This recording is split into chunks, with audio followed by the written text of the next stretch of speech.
रास लीला के माध्यम से भगवान ने कामदेव के मान का मर्दन किया। एक बार कामदेव को अहंकार हो गया। जब कामदेव ने अपना प्रभाव इस संसार पर डाला तो सब महाराज से प्रभावित हो गए। कोई बचा ही नहीं जो काम के प्रभाव से बच जाए।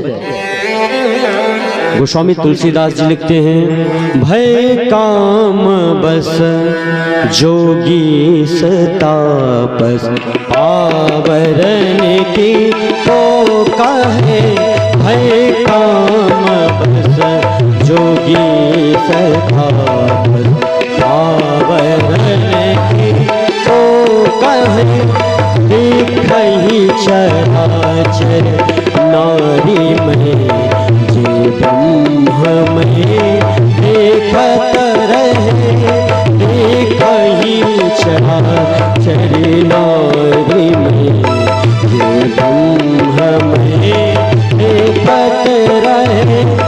अपना बिनो कहीं पुरुष में जग पुरुष सब अबलामय, दुई दंड भरे ब्रह्मांड कहो, दुई दंड भरे ब्रह्मांड सामग्रिता कौतुक अरुम, दुई दंड भरे ब्रह्मांड सामग्रिता कौतुक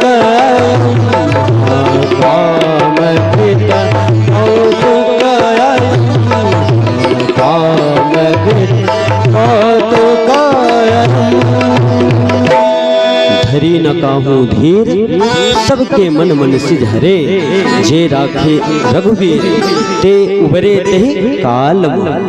गोस्वामी तुलसीदास जी कहते हैं, जब कामदेव का प्रभाव इस संसार पर व्याप्त हुआ महाराज, तो भय काम बस जोगी सतापस, जितने भी योगी मुनि तपस्वी थे, पावरन की को कहे, सन्यासियों की कौन कहे, देखें चराचर नार में, वो सब क्या करने लगे, जितनी भी संसार की वस्तुएं थी उस सब में उनको स्त्री दिखाई देने लगी। काम का ऐसा प्रभाव, उन सब को स्त्री दिखाई देने लगी।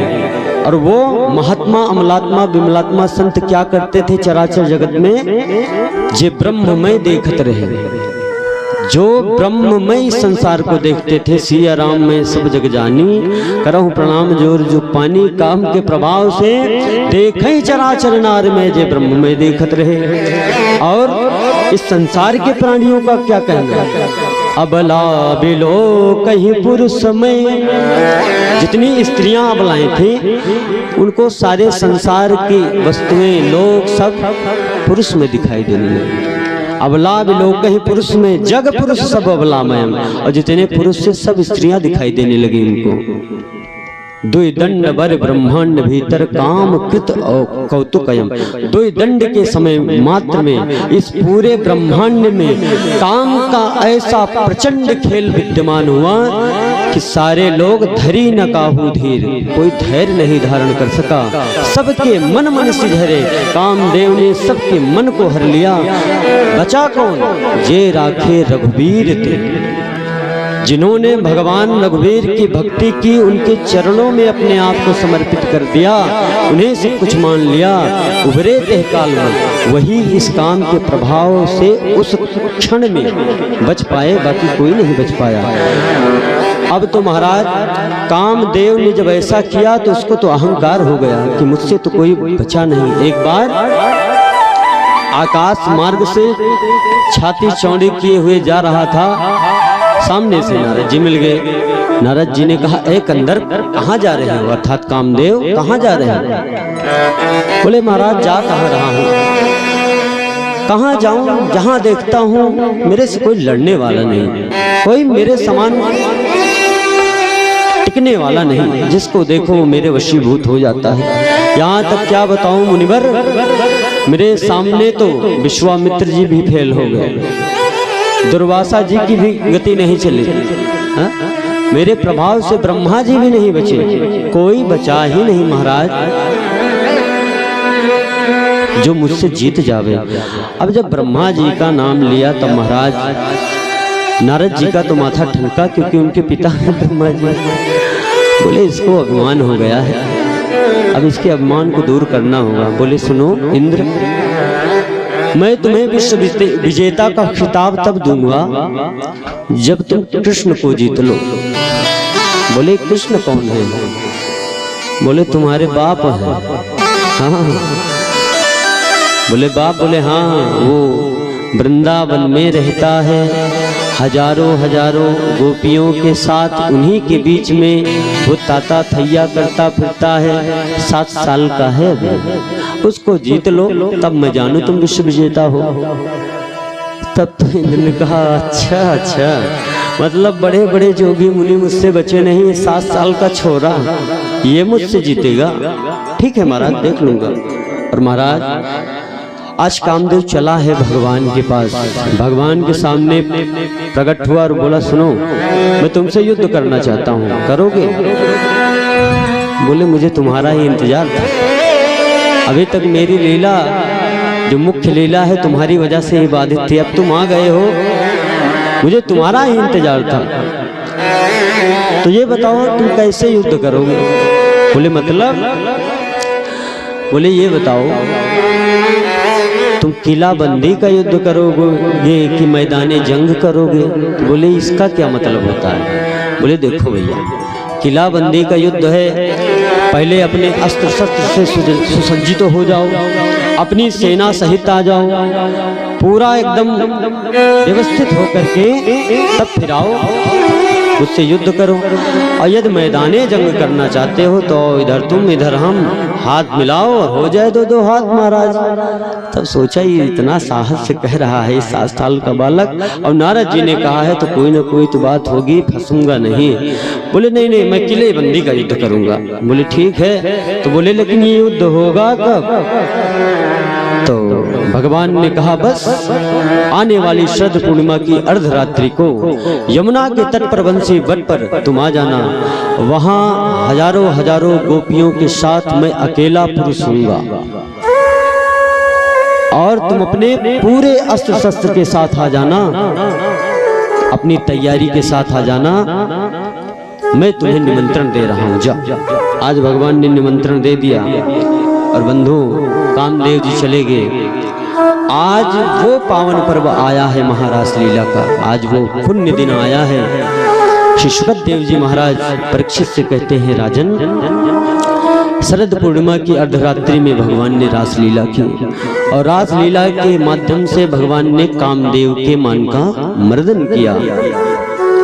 और बंधु आपसे बता दूं, ये महारास लीला कोई काम लीला नहीं है, ये काम विजय लीला है। भगवान ने इस लीला के माध्यम से काम को जीता है, और इसीलिए संतों ने इस महारास लीला को भागवत महापुराण का प्राण माना है। रास पंचाध्यायी जो है यही श्रीमद् भागवत महापुराण के 5 प्राण हैं। उदान समान अपान व्यान, ये सब क्या है? 5 प्राण जो जीव के अंदर हैं। तो श्रीमद् भागवत महापुराण के ये 5 प्राण हैं। आज वो पावन दिन आया बंधु। श्री सुखदेव जी महाराज कहते हैं शरद पूर्णिमा की अर्धरात्रि आई है, भगवान पिता रात्रि शरदोत्फुल्ल मल्लिका वीक्षरन्तुं मनश्चक्रे योगमायामुपाश्रिताः। भगवान पिता रात्रि शरदोत्फुल्ल मल्लिका, आज वो शरद पूर्णिमा की अर्धरात्रि आई है, और उस रात्रि में अर्धरात्रि में श्री सुखदेव जी महाराज कहते हैं राजन, आज उत्फुल्ल मल्लिका, मल्लिका के पुष्प खिल गए हैं। अब मल्लिका के पुष्प खिलते हैं वसंत ऋतु में, लेकिन आज खिल गए हैं शरद ऋतु में। इसका मतलब बोले भगवान की जहाँ श्रृंगार लीला होती है, श्रृंगार प्रधान लीला होती है, वहाँ पर बसंत ऋतु अपने आप ही आ जाती है। भगवान का एक नाम है बसंत। तो जहां भी भगवान की श्रृंगार प्रधान लीला होती है वहां बसंत ऋतु अपने आप आ जाती है भगवान की लीला में सहायक होने के लिए। इसलिए था तो शरद का मास, शरद की रात्रि थी, लेकिन भगवान की लीला प्रारंभ हो रही है तो अपने आप बसंत ऋतु आ गई। किस प्रकार से? जिस प्रकार से भगवान श्री राम जब पुष्प वाटिका में फूल तोड़ने के लिए अपने भैया लखनलाल के साथ पहुंचते हैं तो वहां पे अगहन का महीना था महाराज। लेकिन आज जब भगवान पहुंचे हैं तो वहां पर भी बसंत ऋतु आ गई है भगवान की लीला में सहायक होने लिए। इसीलिए गोस्वामी तुलसीदास जी कहते हैं तहाँ बसंत ऋतु रही लो भाई, वहां पर बसंत ऋतु आ गई थी। कारण यही था भगवान की जहां श्रृंगार प्रधान लीला होती है वहां पर बसंत ऋतु खुद ब खुद स्वतः आ जाता है। अब तो महाराज ये बसंत ऋतु क्यों आई? क्योंकि ये शरद ऋतु सहायक नहीं होती कामदेव के लिए। शरद माने होता है शरम ददात इति शरदः। शर माने होता है बाण। क्या होता है? बाण। जो बाण प्रदान करे उसी का नाम है शरद। तो कामदेव के पंच बाण जो हैं वशीकरण के, मारण, मोहन, सम्मोहन, उच्चाटन, स्तंभन, ये सब जो पंच प्राण हैं ये कामदेव के ही हैं। तो भगवान ने कहा शरद ऋतु में ही इसको बुलाऊं ताकि इसको पूरे अस्त्र शस्त्र मिल जाएं चारों तरफ से, जिसपे ये मुझसे वार करे। सहायक हो गया है आज शरद ऋतु। बसंत ऋतु भी आ गया और बसंत ऋतु काम की ऋतु है। कामदेव की लीला में सहायक होती है बसंत ऋतु। आज महाराज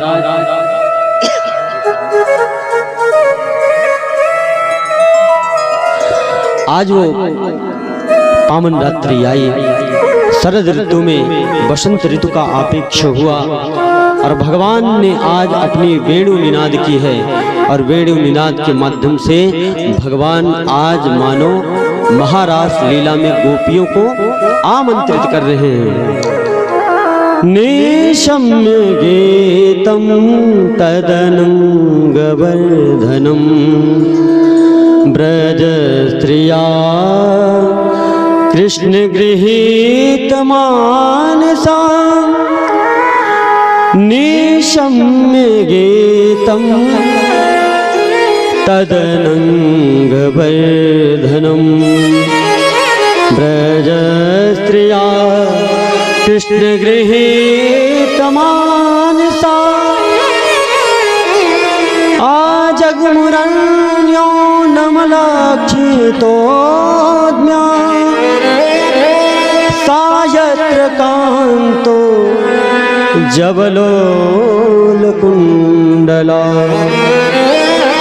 निशम्य गीतं तदनंगवर्धनं ब्रज स्त्रिया कृष्ण गृहीत मानसा।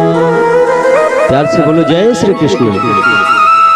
अब तो महाराज भगवान ने सुंदर वेणु निनाद किया है, भगवान की बंसी बजी है और जब भगवान की बंसी की आवाज उन गोपियों के कानों तक जाती है महाराज, तो आज जग मुरन्यो न मलक्षितोद्म्या सा यत्र कांतो जबलोल कुंडला। तो किसको सुनाई पड़ी? सा यत्र कांतो, जिन्होंने भगवान को अपना पति माना था उनको सुनाई पड़ी।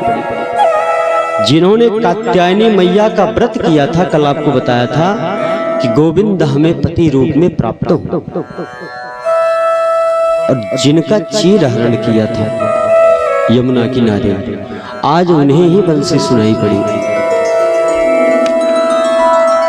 सायत्र कांतो जब लोल कुंडला, आज उन्हें भगवान की जब बंसी सुनाई पड़ी है महाराज, अब तो उनकी सुध-बुध भूल गई।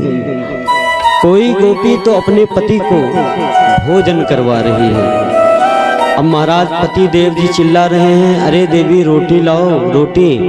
अब रोटी नहीं दे रही है। ऐसे भगवान की वंशी में मुग्ध हो गई है। कोई अंजनतः काशलोचने अपनी आंखों में काजल लगा रही है, तो काजल लगाना चाहिए आंखों में, तो लगा रही है ओठों में।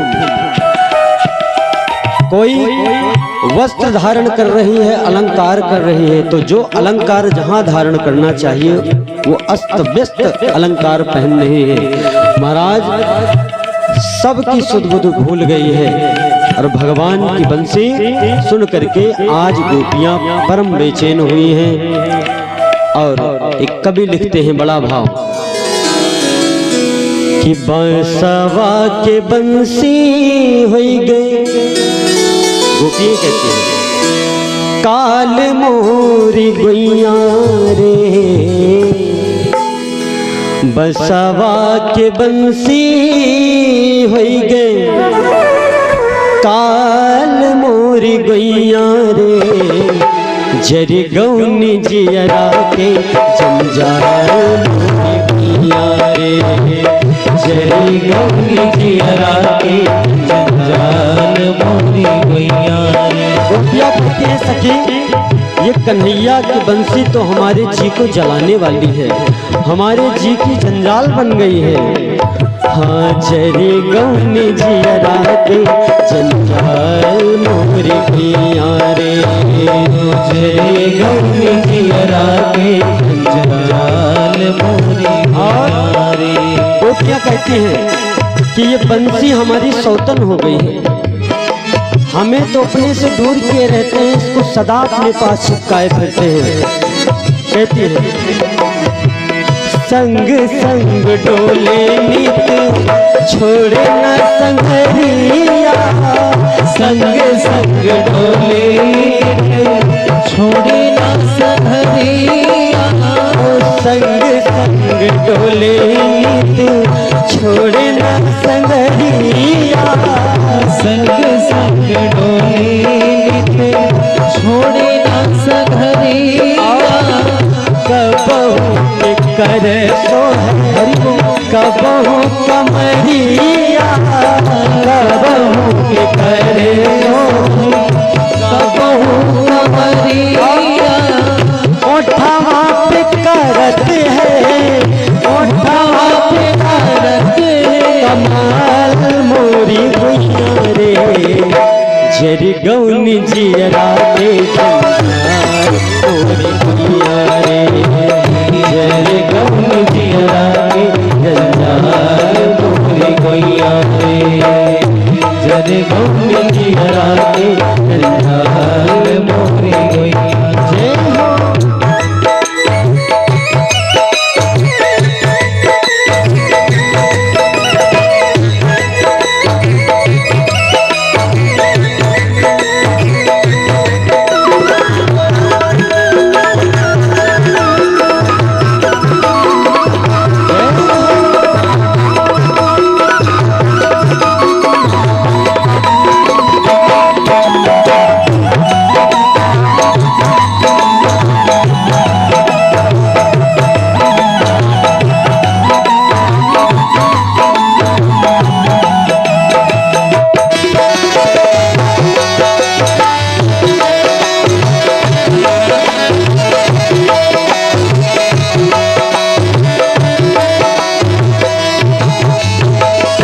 अपनी अटरिया पे सोए सब सखिया, अपनी अटरिया पे सोए सब सखिया, अपनी अटरिया पे सोए सब सखिया, अपनी अटरिया पे सोए सब सखिया, सुन के मधुर धुनी खुली जाला अखिया, सुन के मधुर धुनी खुली जाला अखिया, सब ही तो हो गई, सब ही तो हो गई हाल मोरी गुइया रे, जरी गौनी जियरा के मोरी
गोपी श्रृंगार कर रहे थे।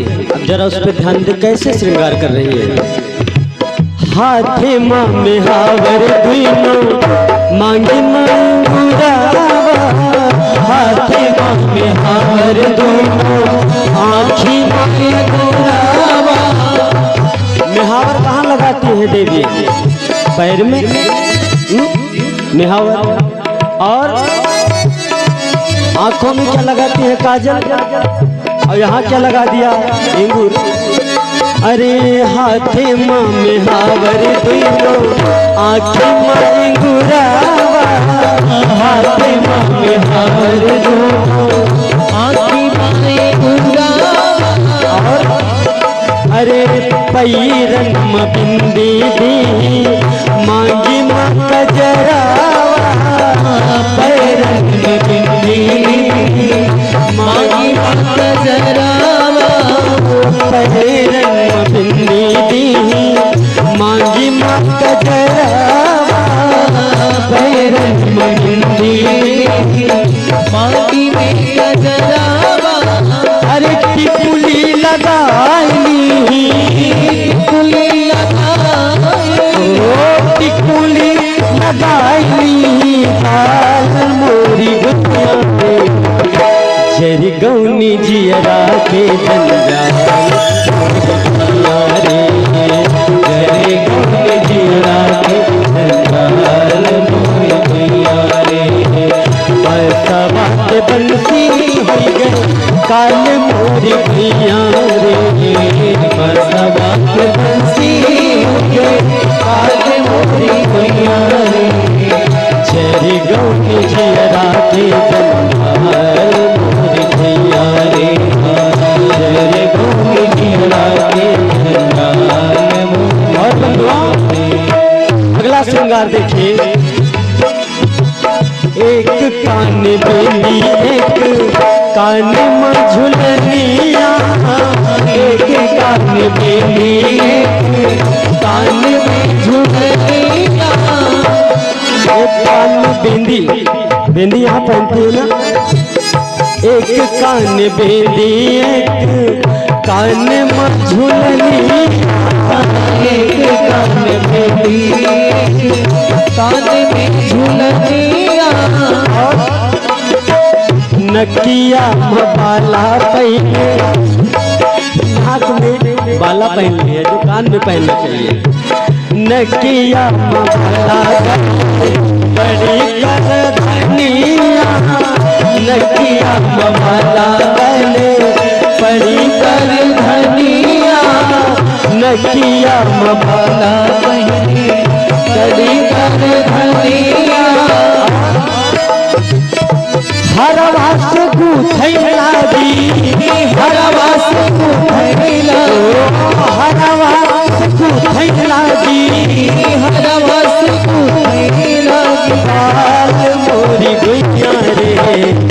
जरी गौनी जियरा के जंजाल गुइया रे, जरी गौनी जियरा के जंजाल मोरी।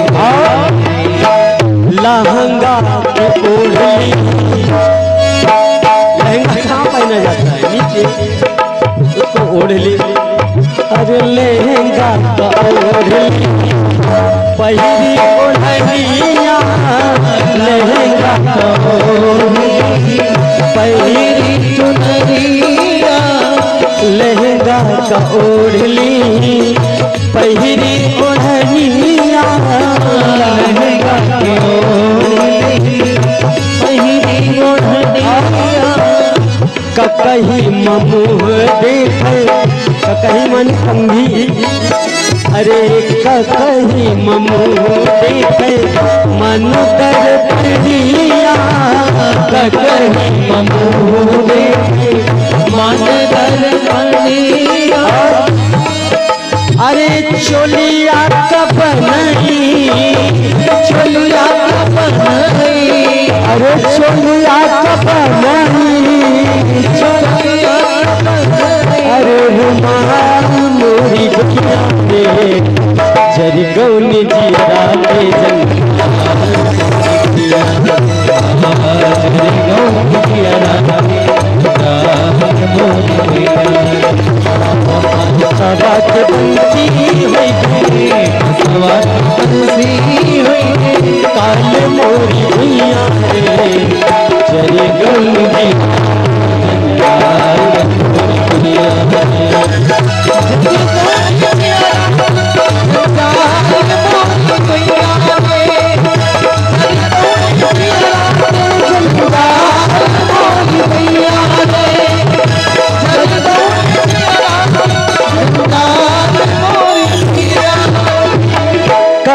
पुष्प यही विधि सजी ब्रज नारी, कहीं पुष्प यही विधि सजी ब्रज नारी, कहीं पुष्प यही विधि सजी ब्रज नारी, कहीं पुष्प यही विधि सजी ब्रज नारी।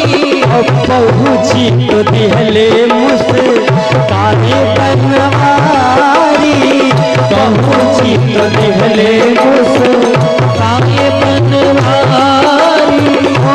सब ही तो हो गई, सब ही तो हो गई, सब ही तो हो गई, सब ही तो हो गई। बेहाल मोरी गैया जरी गौनी जियरा के जंगल,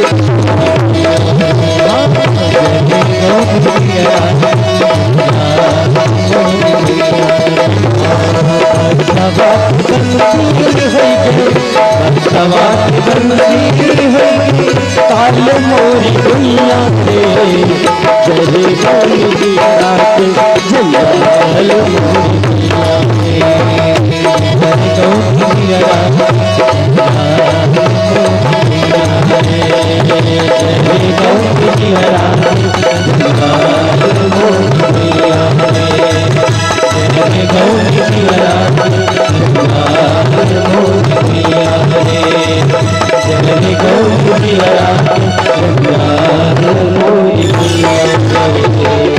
बोले कृष्ण कन्हैया लाल की, रास बिहारी सरकार की।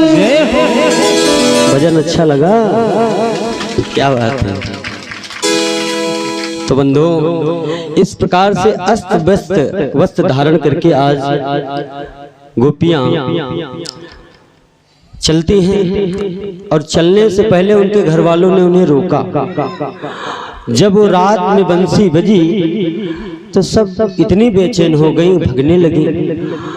अब रात को अर्धरात्रि को कोई स्त्री, कोई लड़की, किसी की बहू बेटी घर से भगे, तब सब सोचेंगे ये रात को कहाँ जा रही है। सब ने हाथ पकड़ लिया, कहाँ जा रही हो रात को। अब कुछ बोले ना, क्या बोले। बोले बस छोड़ो मुझे जाने दो। बोले अरे कहाँ जाओगी रात को, पागल हो गई हो। बोले नहीं मुझे जाने दो बस। अब तो महाराज सब ने सोचा कि लगता है इसको पड़ गया है दौड़ा, रात में कहाँ जाए, डॉक्टर को दिखाने वैद्य को। इसको ऐसा करो आज किवाड़ी लगा के कमरे में बंद कर दो, सुबह होगी तो वैद्य को दिखाएंगे। बंद कर दिया महाराज। लेकिन भगवान की बंशी की निनाद सुन करके वो अपने आप को रोक न पाई। आज भगवान के विरह अग्नि में इतनी जली है गोपियां कि आज उनका शरीर तो उसी कमरे में विद्यमान है और आत्म रूप हो करके आज गोपियां पहुंच गई हैं भगवान के ब्रजमंडल में, भगवान के मधुबन में, जहां भगवान बंसी का निनाद कर रहे हैं। और बंधो जब भगवान के विरह में जीव रोता है तब जीव के जितने भी पाप हैं वो सब कट जाते हैं। यदि भगवान के भजन में, भगवान की कथा में, भगवान की भक्ति में जीव रो दे, उसके आंखों से अश्रुबिंद छलक पड़े तो समझ जाओ कि उसके पाप कट रहे हैं। और यही नहीं, भगवान के विरह अग्नि में जो जीव रोता है तो कहते हैं गोपियां रोई तो दुसा प्रेष्ठ विरह तीव्र तापत शुभ। कहते हैं उनके शुभ जो अशुभ कर्म थे वो तो दूर ही हो गए, लेकिन अशुभ तो दूर हुए, साथ में शुभ कर्म है वो भी दूर हो गए। बोले अच्छा ये अशुभ कर्म क्या है गोपियों के? बोले अशुभ कर्म कोई ये नहीं, कुछ पाप किया है गोपियों ने, जो भगवान की प्राप्ति में प्रतिबंधक कर्म है वो नष्ट हो जाते हैं। और शुभ कर्म क्यों नष्ट हुए? क्योंकि जब तक शुभ अशुभ दोनों कर्म विद्यमान है तब तक जीव कर्म बंधन से मुक्त नहीं है। भाई आप पुण्य करोगे तो उसका भी तो भोग करोगे, बहुत होगा, स्वर्ग जाओगे, पितृलोक जाओगे, वैकुंठ तो कोई जाएगा जो भगवान के चरणों का अनुरागी होगा, तो बहुत करोगे, स्वर्ग जाओगे, स्वर्ग में सुखों का भोग करोगे। उसके बाद पुनरप जन्मम पुनरप मननम और पुनरप जननी जठरे शयनम, पुनः गर्भ में माँ के, फिर इस संसार में आना, फिर वही खेला चालू। तो दोनों तो बंधक हैं, बस अंतर इतना है कि ये पाप जो है ये लोहे की बेड़ी है और पुण्य सोने की। पाप पुण्य यह दोनों बेड़ी, एक लोहा एक कंचन केरी। दोनों बेड़ियां हैं, बस अंतर इतना है, पाप लोहे की जंजीर है और पुण्य सोने की जंजीर है। भाई स्वर्ग में जाओगे, जैसे आप किसी 5 स्टार होटल में जाने और जब तक आपके जेब में पैसा है आप खाएंगे, और जब जेब से पैसा खत्म तो get out from my dear hotel, get out, जाओ यहाँ से, तुरंत भगा देगा। तो जब तक आपके पुण्य वहां पर हैं जो आपने किया है तब तक वहां हैं। जैसे सारे पुण्यों का आपने भोग किया पुनः आ गए। इसलिए भक्त लोग स्वर्ग की आकांक्षा नहीं करते, संत लोग तो भगवान के वैकुंठ की आकांक्षा करते हैं। तद्धा परमम मम, जहाँ जाकर के जीव पुनः आता नहीं संसार में। तो बंधुओं, आज उनके दोनों कर्म बंधन भगवान की विराग्नि में जलकर भस्मीभूत हो गए, शुद्ध हो गई, पवित्र हो गई, आत्मरूप हो गई। आत्मरूप से ब्रजमंडल में पहुंचती है। भगवान के पास जब आई हैं तो भगवान उन्हें देखकर कहते हैं, क्यों आई हो यहाँ? क्या तुम्हें पता है अर्धरात्रि को तुम आई हो और तुम्हारे घर वाले क्या सोचेंगे? किस लिए यहाँ आई हो? जाओ, नहीं तो तुम्हारा बड़ा अपजस होगा। अब तो महाराज गोपिया कहते हैं, कहाँ जाऊं? कहते हैं, हम तो सब कुछ छोड़कर आपके पास चले आए हैं। संतज्य सर्व विशांस्तो पाद मूलम, आपके चरणों को प्राप्त करने के लिए हमने सब को त्याग दिया है। बोले क्या त्यागा है? बोले महाराज हमने जो त्यागा है ना वो कोई त्याग नहीं सकता। बोले क्या? बोले हमने अपना धर्म त्यागा है। बोले धर्म? बोले हाँ, मैंने अपने पतिव्रत धर्म को छोड़कर आपके चरणों में शरणागति की है। श्री उद्धव जी महाराज यही बात कहते हैं कि गोपियों ने क्या किया? आर्य पथंच हित्वा, उन आर्य ललनाओं ने, उन क्षत्राणियों ने क्या किया? अपने पातिव्रत धर्म को छोड़ा भगवान की प्राप्ति के लिए, क्योंकि असली पति तो वही है ना। अच्छा एक बात, जैसे एक पति है, वो परदेश गया, अपनी पत्नी से कह रहा मैं जा रहा हूँ और जब तक मैं नहीं हूँ तब तक तुम मेरी एक फोटो ले लो और फोटो को टांग लो खूंटी पर, और मेरी याद आवे तो मेरी फोटो को देख लेना। तुम मेरी पूजा करती हो, सेवा करती हो, तो इसी फोटो की पूजा करना। बोली ठीक है स्वामी। काफी दिन व्यतीत हो गए। आज जब पति पुनः वापस आया है तब अब ये बताओ कि उस फोटो की पूजा करनी चाहिए या पति की? अब जो असली पति है उसी की पूजा करनी चाहिए। तो कहने का तात्पर्य ये है, ये तो जो संसार के पति हैं ये फोटो हैं केवल। जब असली पति की मुझे प्राप्ति हो गई तो मुझे डरना क्या? मैं तो उनको छोड़कर चली आई हूँ। अनेक प्रकार से भगवान को तर्क देते हैं और भगवान कहते हैं नहीं नहीं, जाओ, आप यहाँ से तुरंत जाओ।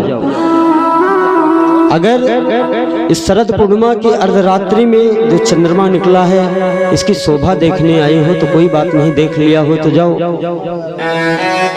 तब गोपी ने कहा कि एक तो मुरली बजाते हो और मुरली बजा के फिर जो है हमें कहते हो जाओ, आप हमसे किनारा क्यों कर रहे हो प्रभु?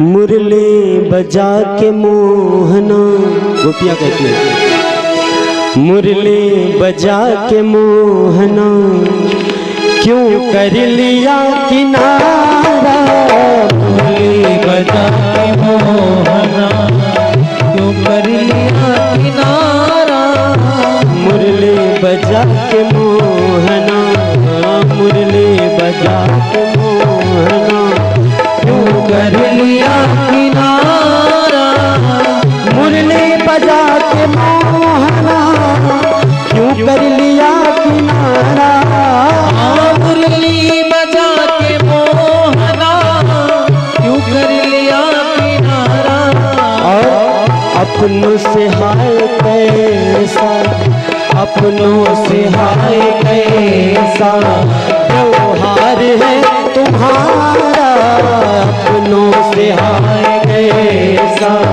व्यवहार है तुम्हारा, मुरली बजा के मोहना।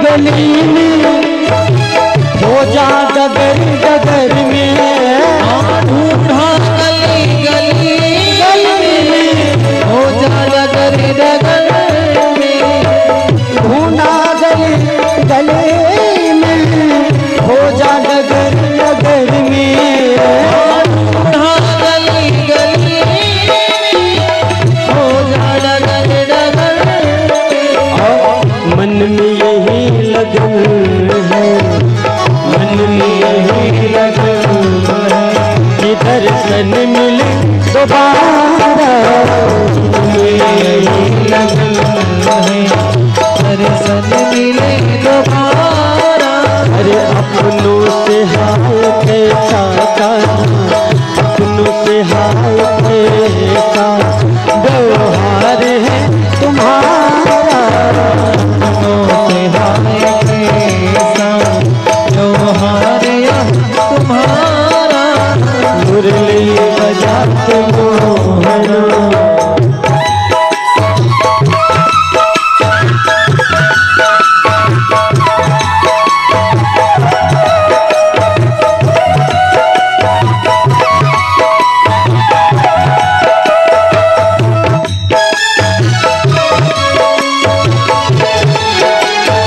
गोपियाँ रो रही हैं बंधु, भगवान से निवेदन करती है,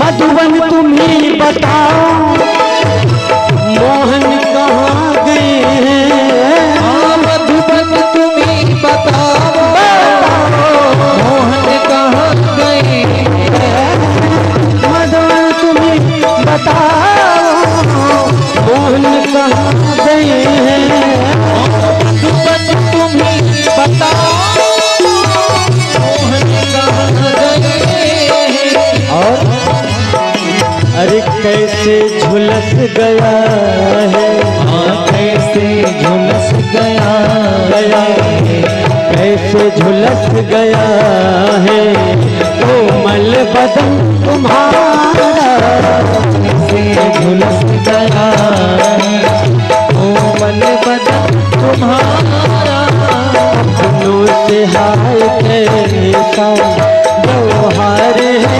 तुम्हारा, अपनों से हाय कैसा व्यवहार है तुम्हारा, मुरली बजा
रही हो, अरे तुम भी द्रवित हुई हो, बहती है नील धारा,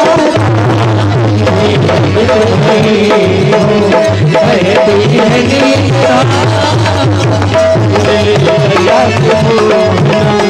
क्यों कर लिया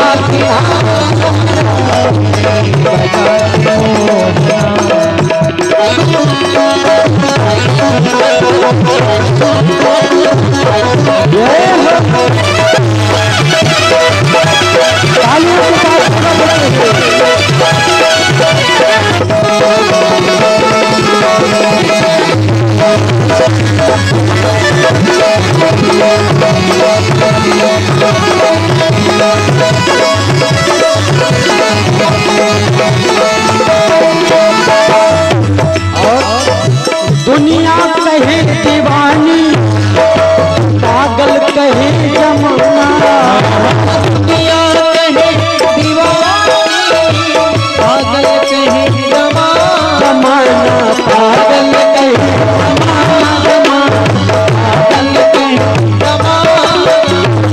दुनिया कहे दीवानी, पागल कहे जमाना,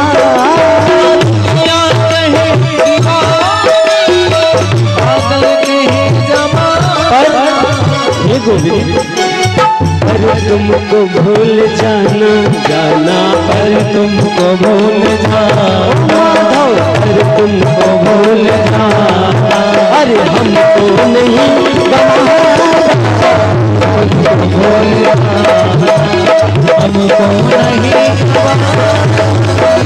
पर तुमको भूल जाना, हमको नहीं हमारा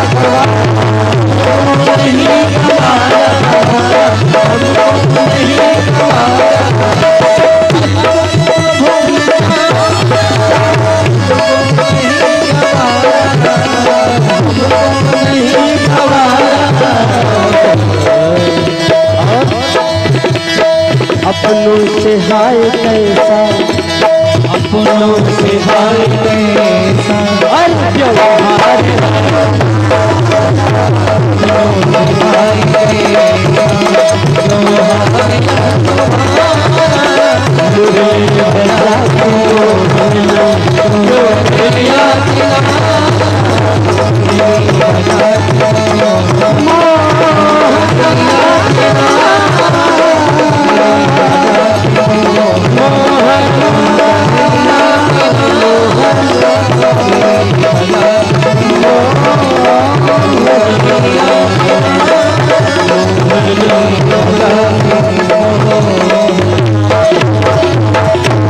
बोले कृष्ण कन्हैया लाल की जय हो। अब तो महाराज भगवान सब गोपियों को कहते हैं चली जाओ, लेकिन वो कहते हैं हम नहीं जाएंगे, अपने प्राणों को त्याग देंगे, लेकिन हम यहाँ से नहीं जाएंगे। बोले प्राण त्याग कर मिलेगा तुम्हें क्या? बोले इतना भी हमें बेवकूफ मत समझो कन्हैया, हमने संतों से सुना है कि मरते समय जो व्यक्ति जिस भी व्यक्ति या वस्तु का स्मरण करता है वो उसे प्राप्त हो जाता है, अंतमतः सहगता। तो जब हम मरेंगे तो आपका ही ध्यान करेंगे। अरे जीते जी क्या हुआ नहीं आपको प्राप्त कर सकते, मरकर तो आपको प्राप्त कर लेंगे। अब तो भगवान ने जब ऐसा सुना गोपियों के भावों को, भगवान प्रसन्न हो गए हैं। और भगवान जब प्रसन्न होते हैं तो आज आत्माराम पूर्णकाम निष्काम परमात्मा श्री कृष्ण भगवान उन गोपियों के साथ में आज उसी वंशी वट पर उनके साथ यमुना के पुलिन पर रमण करते हैं, विहार करते हैं और आकर के सब लोग नृत्य करते हैं। अनेक प्रकार के दिव्य वाद्य यंत्र बजने लगे। महाराज सहायक हो गए भगवान की लीला में। किस प्रकार से श्री सुखदेव जी महाराज कहते हैं कि भगवान लीला किस प्रकार से कर रहे हैं गोपियों के साथ। बाहु प्रसार परिरंभ कराल कोरु नेस्तन्नाल भन नर्म नखाग्र पाते हेल्यावलोक हसितैरब्जाः सुंदरीणामुत्तम भयन रतिपतिम रमयां चकार। कहते हैं बाहों के प्रसार, भगवान ने अपनी ऐसी बाहें फैला ली, बाहें फैला ली और परिरंभक कराल को रोनी भी। कहते हैं एक दूसरे के ऊपर अपनी बाहों को रख लिया है और बाहों को रख करके आज सबके साथ भगवान नृत्य कर रहे हैं। और बंधु ध्यान दीजिए, आज भगवान के अनेक रूप हो गए, जितने गोपी उतने कृष्ण। आज भगवान सबको वही सुख प्रदान कर रहे हैं जो एक पति अपनी पत्नी को सुख देता है, वैसा ही सुख आज भगवान ने भी अस्तनाल नर्व नखाग्र पाते हैं छोल्यावलोक हसितैर प्रजा सुंदरी नाम। आज उसी प्रकार से भगवान उन गोपानांगों को, आप ध्यान दीजिए, वो शरीर नहीं है। महारास लीला के माध्यम से आपकी जितनी भी शंकाएं हैं वो सब निर्मूल आज हो जाएंगे। जो लोग कहते हैं अरे वो भगवान तुम्हारा, हाँ? जो इतनी गोपियों के साथ रास लीला करता है, प्रेम प्रसंग चलाता है, अनाप शनाप भगवान के प्रति बोलते हैं, मैं करूं तो साला कैरेक्टर ढीला, ऐसा कुछ गाना है। हाँ, एक मलेच्छ की पिक्चर थी, उसमें आया था। हाँ, जान लो कौन है मलेच्छ। तो मैं कहूँ तो साला कैरेक्टर ढीला, अब वो करे तो रास लीला, ऐसा कुछ आया था ना। अब उन निकम्मों को क्या बतावें, कुछ पढ़ा लिखा नहीं, बस एडवर्टाइज कर दिया, गाने का प्रचार प्रसार कर दिया। बंधुओं, वो कोई शरीर नहीं थी। हमने पहले बताया वो तो अपने कमरे में बंद थी ना, गई तो वहां उनकी आत्मा को किस प्रकार से भगवान सुख प्रदान कर रहे हैं, जैसे एक पति अपने पत्नी को स्पर्श करके सुख प्रदान करता है। क्यों किया ऐसा भगवान ने, ये लीला क्यों की? क्योंकि उन्होंने अपना पति माना था, इसलिए भगवान ने लीला की।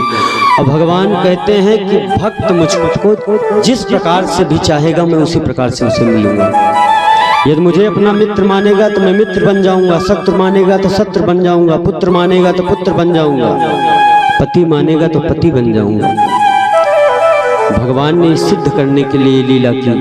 और भगवान ने आज कहा इस लीला के माध्यम से चाहे लोग मुझे कुछ भी कहें, मुझ पर कितना ही अपेक्षा करें, आक्षेप करें, लेकिन मैं अपने भक्तों के लिए एक बार गाली भी सुन सकता हूँ। ऐसे करुणा वत्सल भगवान है, भक्त वत्सल, जिन्होंने गोपियों की कामनाओं की पूर्ति के लिए आज ये महारास लीला की है। और बंधुओं, आज भगवान लीला करते हैं, भगवान उनके साथ सुंदर नृत्य करते हैं, रमण करते हैं। अब तो महाराज नृत्य करते समय कोई गोपी की यदि नूपुर पग के घुंघरू टूट जामे तो भगवान क्या करते, उन गोपियों के नूपुरों को, घुंघरुओं को लेते और उनके पायल में उसे जड़ते। कोई गोपी थक जाती तो पसीना आ जाता तो भगवान अपनी गोदी में उसका सर रखकर उस गोपी का अपने पीताम्बर से उसका विजन करते, उसको पोंछते और अपने पीताम्बर से पंखा करते। कोई गोपी थक जाती तो उसका पैर भी दबाते भगवान।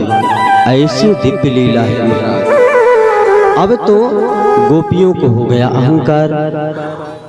अब उनके मन में आया, ओह हम कितनी भाग्यशाली हैं। अरे हमारे जैसी स्त्री तो पूरे ब्रह्मांड में नहीं हो सकती, जो इस ब्रह्मांड का मालिक हमारी सेवा कर रहा है, हमारा विजन कर रहा है, हमारा पैर दबा रहा है। अब जब मन में अहंकार आया बंधुओं, तो भगवान को पता चल गया इनके मन में तो आ गया अहंकार, अब ये ठीक नहीं है। भगवान उन्हीं के बीच से गायब हो गए महाराज। अब जो परमानंद उनको मिल रहा था, चूंकि भगवान आनंद की सिंधु हैं, जो आनंद सिंध सुख राशि, सी करते त्रिलोक सुफासी, सो सुखधाम राम सुनामा, अखिल लोकदायक श्यामा। वो तो आनंद की सिंधु हैं, और उस आनंद की सिंधु की एक बिंदु यदि जीव को प्राप्त हो जाए तो परम शांति का अनुभव करता है। और आज तो पूर्ण आनंद ब्रह्मानंद ही चला गया उनका। अब तो महाराज जो आनंद मिल रहा था वो चला गया। बड़ी विकल हुई, तड़प उठे और कहने लगे कन्हैया कहाँ गए? हे कान्हा आ जाओ कन्हैया, नहीं तो हम मर जाएंगे। तुम्हारे बगैर हमारा जी नहीं लग रहा है, हम तड़प रहे हैं, हमारे कष्ट को महसूस करो, अनुभव करो। आप कहाँ गए हो? और महाराज आज करुण क्रंदन कर रही हैं, भगवान को बुला रही हैं, लेकिन भगवान नहीं आए।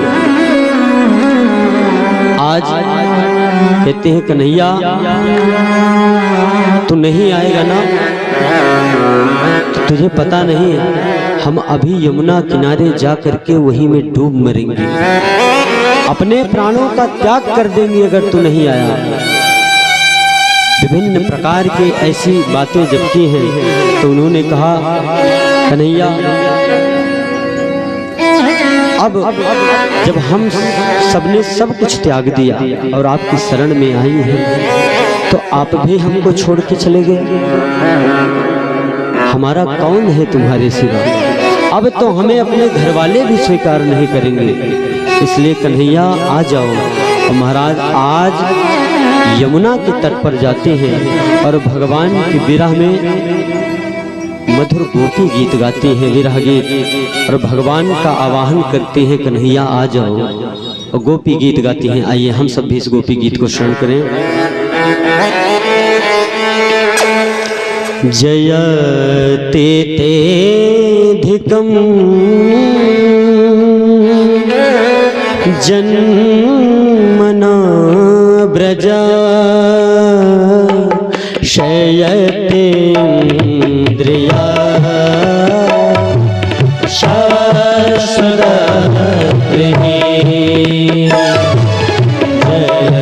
जयते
वयं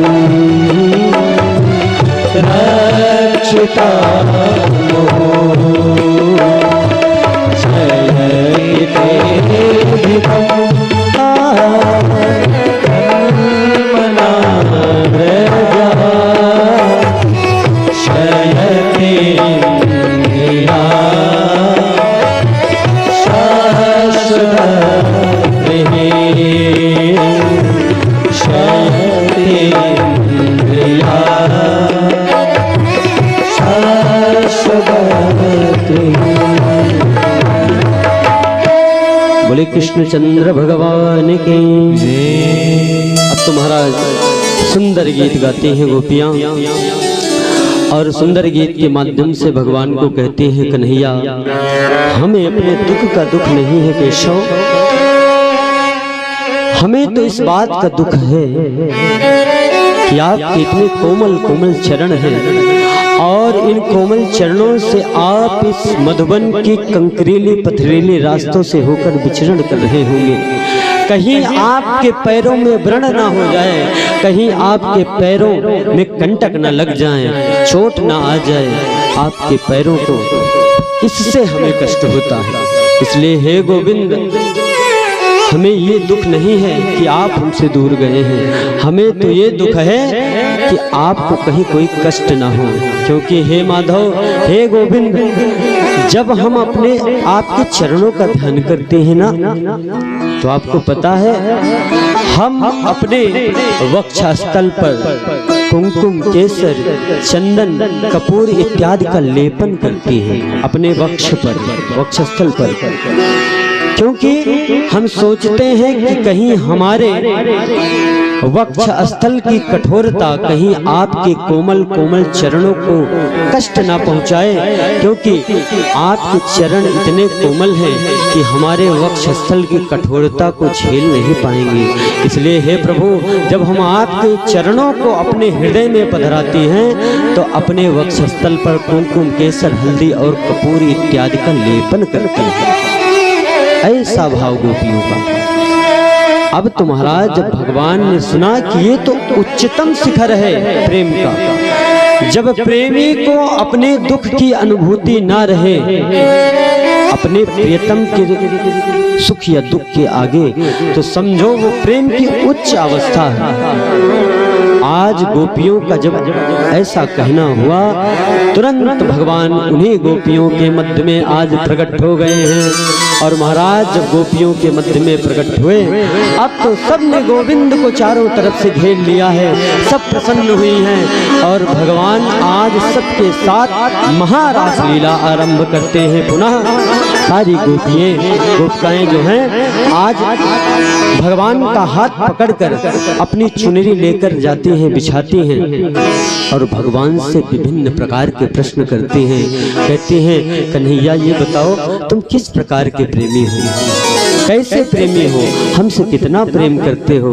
अनेक प्रकार की बातें पूछी हैं। भगवान ने उनके समस्त प्रश्नों का उत्तर दिया है और महाराज सुंदर रास लीला की है, सब प्रसन्न भई हैं। आइए उधर भोले बाबा देखो कहाँ रह पावे, भोले बाबा से रहा नहीं गया। रास लीला है, कामदेव भी विराजमान है, लेकिन जब कामदेव देखता है तो उसकी तो सिट्टी पिट्टी गुम।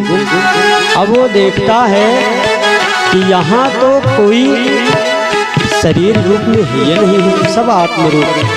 कामदेव बाण पकड़े थे चलाने के लिए, आए थे भगवान को हराने के लिए, खुद ही हार गए और उल्टे मुंह पेड़ से लटक गए। अब तो महाराज लीला चल रही है और भगवान गोपियों के साथ में सुंदर रास लीला कर रहे हैं। गोकुल में देखो वृंदावन में देखो, गोकुल में देखो वृंदावन में देखो, मुरली बाजे श्याम संग राधा नाचे, श्याम संग राधा नाचे। गोकुल में देखो वृंदावन में देखो, मुरली बाजे श्याम संग राधा नाचे। अरे भाई आप लोग भी भगवान की इस रास में शामिल हो जाओ। मंद मंद तालियों से मन को भगवान की रास लीला में ले चलो। क्यों जी, रास लीला में चलो सब लोग।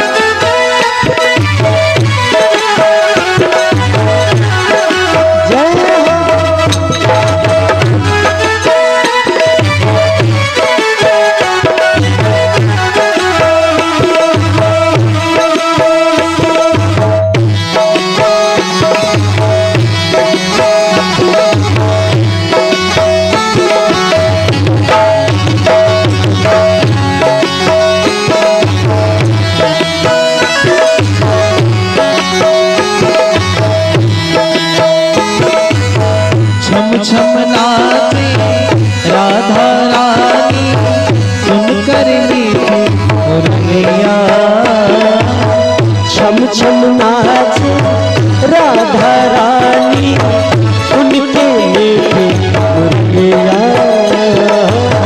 श्याम छवि पे सब बलिहारी बाल बाल किया। श्याम छवि सब बलिहारी बाल बाल सब किया।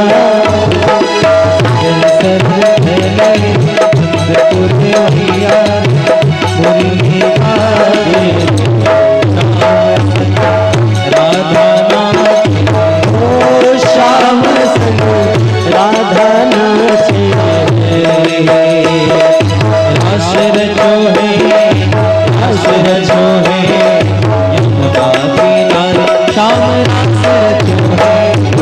रास रचो है रास रचो है यमुना किनारे। श्याम रास रचो है रास रचो है यमुना किनारे। श्याम रास रचो है हो।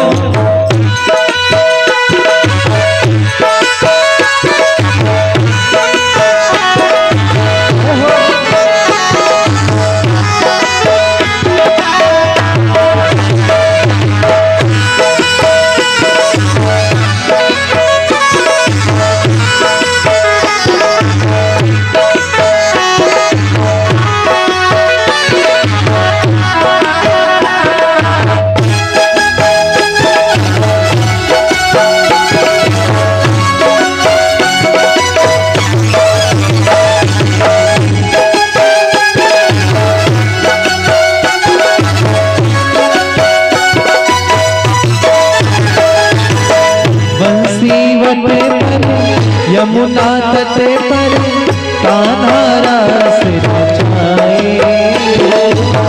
बंसी वसत पर यमुना तट पर कान्हा रास रचाए। गोपी बनकर शंकर आए गोपेश्वर आए। बोले गोपेश्वर भगवान की जय। गोपी बनकर शंकर आए गोपेश्वर आए।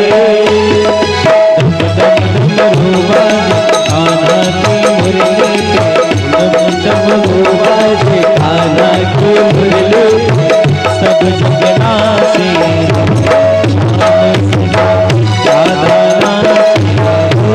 श्याम संग राधा नाचे। रास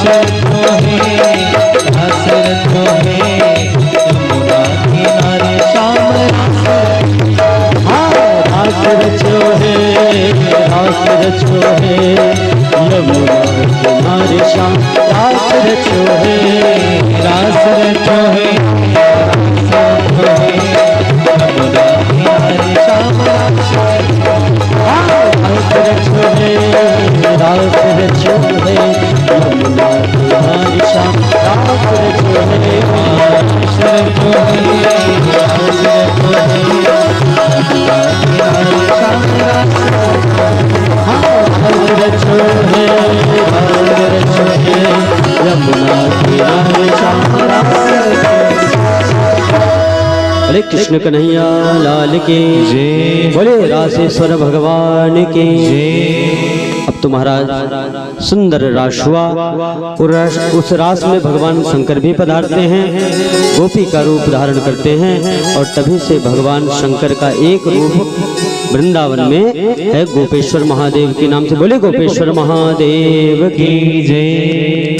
आज भगवान ने सुंदर महारास लीला संपन्न की है। कामदेव बेचारे उल्टे लटक गए। कामदेव ने भगवान को प्रणाम किया है, क्षमा मांगी है, भगवान ने क्षमा भी किया है। आज आप लोग समझ पाए होंगे कि महारास लीला आखिर है क्या। समझ में आया कि नहीं? किसको किसको समझ में आया हाथ खड़ा करें। किसी की समझ में नहीं आया इसका मतलब। अब तो वही वाला हाल।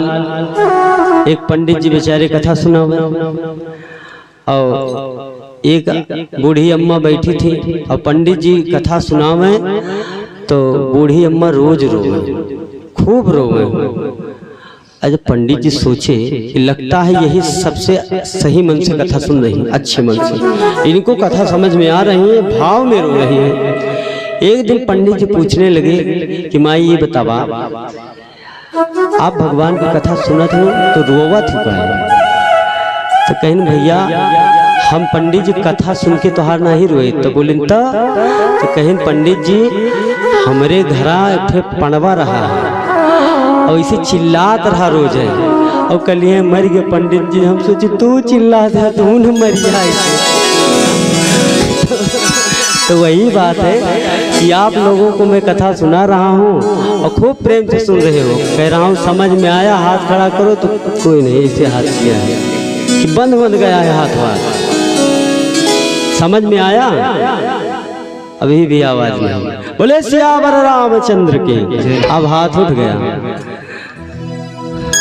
हाँ, ये रास है, अच्छों को समझ में नहीं आती है, विद्वानों की परीक्षा है। भागवत जो है ये विद्वानों की परीक्षा है। इस श्रीमद् भागवत महापुराण में अच्छे विद्वान फेल हो जाते हैं। साधारण कथा थोड़ी है, नाच नौटंकी, नाच लो गा लो बस हो गई कथा। थोड़ा समय लगेगा समझने में। तो ऐसे भगवान ने ये लीला की, कामदेव के मान का वर्णन किया है भगवान ने, और ये रास लीला संपूर्ण की है।